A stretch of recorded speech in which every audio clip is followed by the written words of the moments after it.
Olá para você que acompanha as redes do Diário do Iguaçu. Damos continuidade com as entrevistas com os candidatos a vereador aqui no município de Chapecó. Lembrando a todos que os candidatos têm um tempo máximo de 20 minutos para expressar as suas propostas de campanha.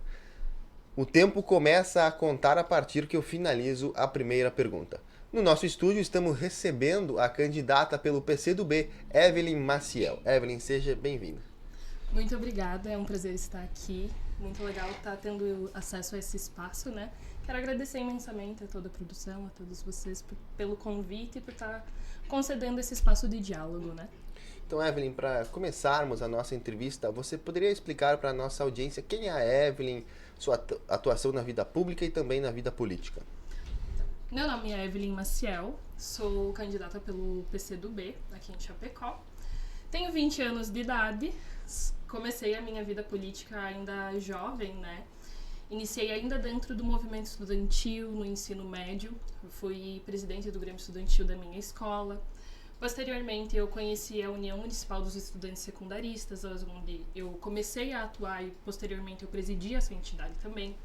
A gente fez frente contra o retorno das aulas durante a pandemia, porque ainda os casos estavam muito alarmantes, as UTIs estavam lotadas, então a gente viu a necessidade de não retornar às aulas, né? E de forma pessoal, né, sou estudante de biomedicina no Chapecó, estou licenciada, mas também sou presidente do DCE, então a minha atuação, a minha escola foi o movimento estudantil. E como que essa participação no movimento estudantil te prepara agora para a candidatura a vereadora? O movimento estudantil, como eu disse, ele é uma escola, né? Porque ele perpassa pelos mais diversos assuntos e temas dentro da nossa sociedade. Quando a gente fala de movimento estudantil, a gente precisa falar sobre permanência nas escolas, a gente precisa entender como que está o cotidiano dessas pessoas que estão estudando para elas conseguirem permanecer e posteriormente adentrar uma universidade, conseguir se formar. A gente precisa falar sobre a segurança das pessoas LGBTs, sobre a segurança das pessoas negras dentro da escola, né? A escola ela é um reflexo da sociedade, então a gente perpassa pelos mais diversos assuntos dentro do movimento estudantil. Por isso que ele prepara tanto a gente para um momento como esse. E como que você vê esse nascimento político dentro de você desde nova, assim? Eu sempre senti que algumas coisas me incomodavam. Assim, eu sempre tive essa chama dentro de mim. E eu não sabia muito bem como direcionar ela. E quando eu conheci o movimento estudantil, eu comecei a entender por onde que eu poderia começar. Então foi quando eu comecei a me organizar, quando eu comecei a conhecer outros movimentos, comecei a conhecer os movimentos sindicais, o movimento de mulheres, o movimento de pessoas LGBTs, e eu fui me aproximando das pautas que mais me interessavam e que eu achava mais emergentes naquele momento, né? E uma coisa que eu sempre falo para quem tá ali junto comigo no dia a dia da campanha, eu já participei muito de atos, já estive muitas vezes do lado de fora da Câmara reivindicando os nossos direitos, reivindicando propostas, reivindicando questões que afetam na vida da população que eu defendo e que eu me enquadro, né? E chega-se um momento em que eu não quero mais gritar do lado de fora, eu quero estar lá dentro, eu quero estar pautando por meio da institucionalidade essas pautas que eu tanto defendo, porque querendo ou não, se a gente grita muito do lado de fora e dentro não tem ninguém para escutar, isso acaba se perdendo, né? Ele não vai para frente com a potência que deveria ter. E quais são as suas principais pautas e bandeiras defendidas durante a campanha? Minha principal pauta é a juventude, com toda certeza. A gente precisa estar fazendo a renovação da política, né? A gente precisa de pessoas mais novas para decidir o que de fato interfere na sua vida, no seu cotidiano. Também a minha pauta muito forte é a questão das pessoas LGBTs. A gente não tem representatividade dentro dos espaços de poder e a gente precisa estar por dentro dos debates mesmo, sabe? Não adianta a Câmara pautar pessoas LGBTs e não ter uma pessoa LGBT ali para colocar o que de fato a comunidade entende, o que a comunidade precisa, né? E também a pauta das mulheres. E num recorte as mulheres negras principalmente. E quais são seus projetos para fortalecer essas pautas? Então, a gente acaba tendo uma visão de mundo, né? A gente tem várias coisas que poderiam se enquadrar dentro de cada uma delas, né? Mas para a população LGBT, por exemplo, a gente pensa muito na estruturação de uma clínica, um ambulatório especializado na vivência de pessoas LGBTs, desde a ginecologia para mulheres que amam outras mulheres, né? Desde a prevenção de doenças e até mesmo um caráter mais de ambulatório trans, para fazer o acompanhamento das pessoas que estão em processo de transição, de reposição hormonal, porque a gente precisa ter profissionais qualificados, né, para estar fazendo esse acompanhamento. Para a questão das mulheres, a gente precisa urgentemente do fortalecimento do Conselho do Direito das Mulheres, né? E também acredito que a gente poderia visar a criação de uma delegacia específica para crimes de ódio, que vise ali a questão das injúrias raciais, o crime de homofobia, a intolerância religiosa, e também específico para as mulheres. A gente sabe que tem a delegacia de mulheres, mas por muitas vezes as mulheres acabam se sentindo acuadas e têm medo de procurar esse espaço, né? Então, a criação dessa delegacia específica, ou então pensar formas de especializar ainda mais as delegacias que já existem, para que elas não venham a revitimizar a quem está buscando.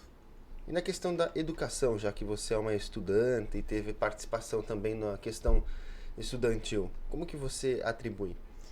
Primeiramente, a gente precisa pensar em um passe livre, né?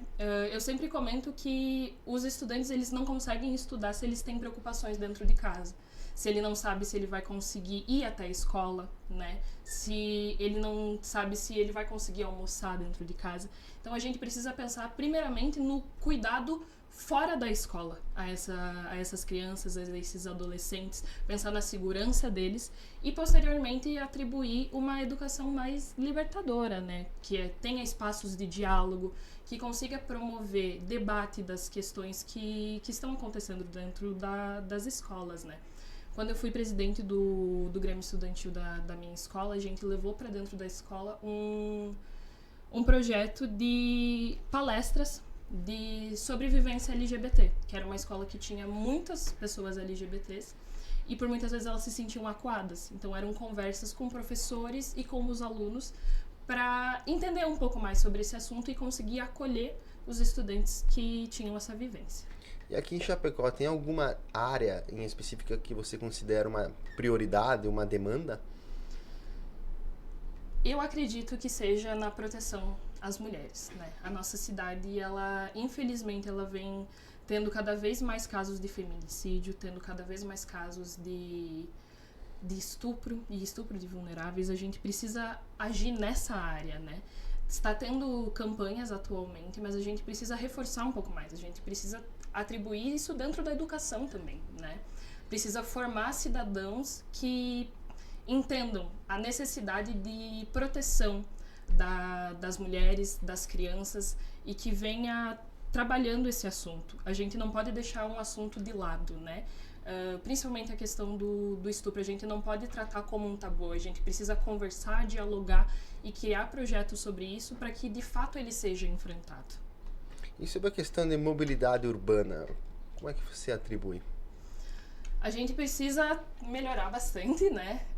Infelizmente temos dificuldades, principalmente relacionado à região da EFAP, por conta de que é um bairro muito grande e também por conta da localização das maiores universidades aqui da nossa região, inclusive, né? Não só da cidade, mas da região.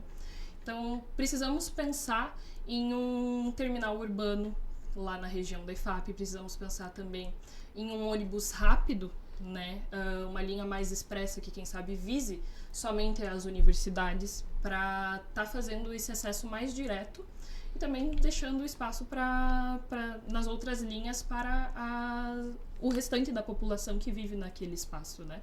Mas é indispensável a criação do terminal urbano na região da EFAP e a ampliação de linhas, bem como a criação de um acesso melhor à região da EFAP. No momento a gente tem só uma rua que de fato dá acesso àquela região, a gente precisa visar maneiras de transformar essa mobilidade mais fluida, né?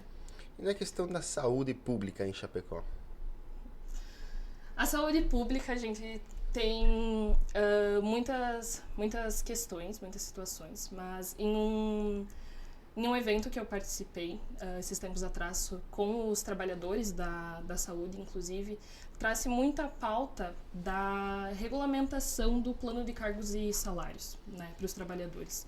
A gente sabe que muitas vezes os trabalhadores eles não se sentem reconhecidos, eles sentem falta de um apoio, então a regulamentação desse plano de cargos e salários é importante, bem como acabar com os cargos de indicação que existem dentro da saúde, para melhorar a vida do trabalhador e, consequentemente, isso respingar na vida da população que acessa esse serviço.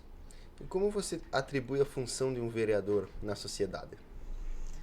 O vereador ele precisa fazer a parte da fiscalização mesmo, né? A gente precisa estar no dia a dia da cidade. A gente precisa conhecer o nosso transporte público, precisa conhecer as ruas, precisa estar ali realmente fiscalizando inclusive o poder público, as obras, né, as licitações.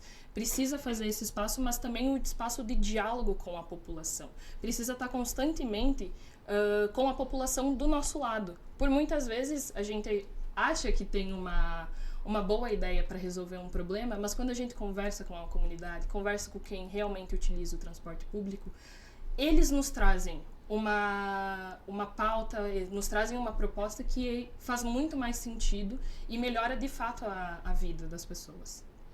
E na questão de, por exemplo, vamos citar a questão dos bairros e questão dos jovens, assim, que estão nas ruas, como é que você atribui isso para evitar que isso aconteça? Então, atualmente a gente tem muita situação, principalmente dos jovens que querem socializar, né? Que querem ter um momento de lazer, de que eles ficam nas ruas, ficam nas calçadas, por muitas vezes gera acúmulo de lixo.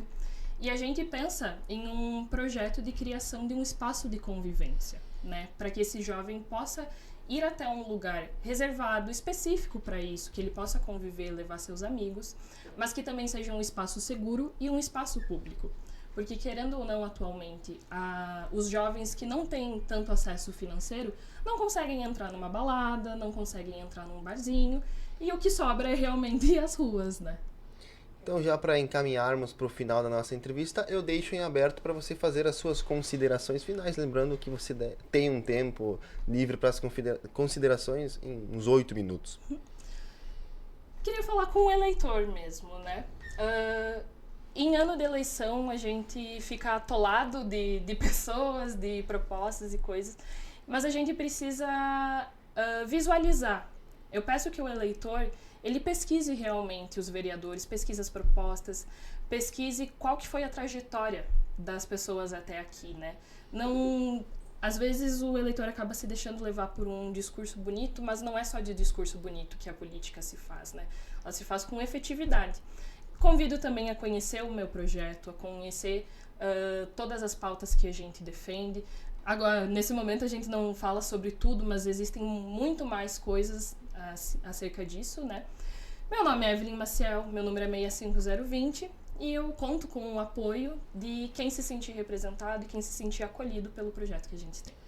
Evelyn, muito obrigado pela participação e até uma nova oportunidade. Muito obrigada.